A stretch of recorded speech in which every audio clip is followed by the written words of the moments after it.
Hello, I'm Brenda Dater, Executive Director at AANE. This month, we are talking about autistic burnout. No matter our neurology, many of us have experienced burnout at some time in our lives. We feel intense emotional, mental, or physical exhaustion from acute or chronic sources of stress and feel unsure of how to replenish our energy and re-engage in our lives fully. Autistic burnout is unique because it can be caused by the accumulation of often invisible daily stressors, like sensory sensitivities or social demands, while navigating a world not designed for an autistic individual.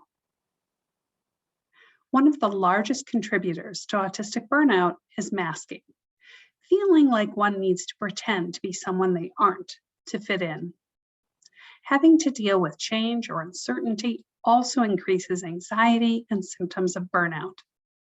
Sometimes the sheer number of tasks to complete or the time needed to process information can lead to feelings of overwhelm.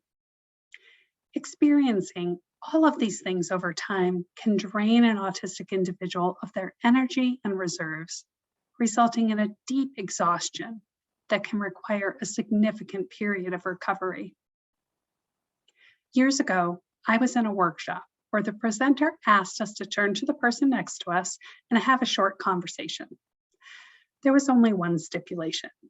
We were not allowed to use any words with the letter E in them. As I thought through every word choice before using any language, I felt frustrated that I couldn't communicate what I was thinking to my partner. We struggled to have a meaningful exchange. The exercise only lasted a couple of minutes, but participants talked about how exhausting it was to think so carefully about every word choice. Although the parameters of the exercise were fabricated and we could stop following them, the point of the exercise has stuck with me for decades. The amount of energy and effort a person may have to use to manage a given environment or situation can differ greatly compared to someone else. One of the first steps in relieving any kind of burnout is recognizing the way in which activities, situations, and people affect us. Some may fill up our reserves and some may deplete it. We all have a finite amount of energy to expend, and if we continually try to move past that without replenishing it, we will burn out. It can be easy for neurotypical people to misconstrue signs of autistic burnout as a lack of motivation or see the need for more help in a negative light.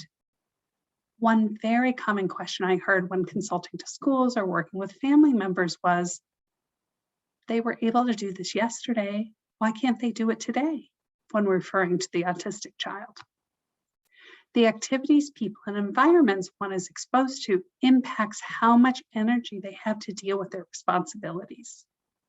Some days, they'll be able to initiate, follow through, or engage with others. Other days, they will need to recoup and spend much or all the time resting and refueling. I don't know what it's like to live in my autistic son's brain or body and how the demands he faces impact him.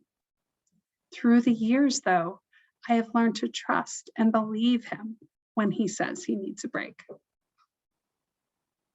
Spoon theory is often used when talking about energy management. It is a wonderful way to carefully consider the elements of our day and think deeply about how each component uniquely impacts our energy. My way of making energy expenditure concrete is to use a set of bowls and beads that my woodworker husband crafted for me. At the start of each day, I put the beads in the larger bowl, which represents my available energy. I use the smaller bowl to hold the beads or energy that I've already used.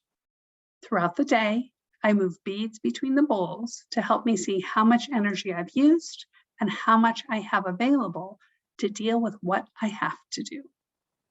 The visual of the bowls and beads helps me pay attention and regulate my well-being in real time throughout the day. We all have a responsibility to create more inclusive spaces so that people with Asperger autism profiles do not have to mask to fit in and can engage in the way that is right for them. At AE&E, we strive to be the place where people can bring their whole, authentic selves. If the environment is a good fit for you and the people in it accept and understand you, you will experience less burnout.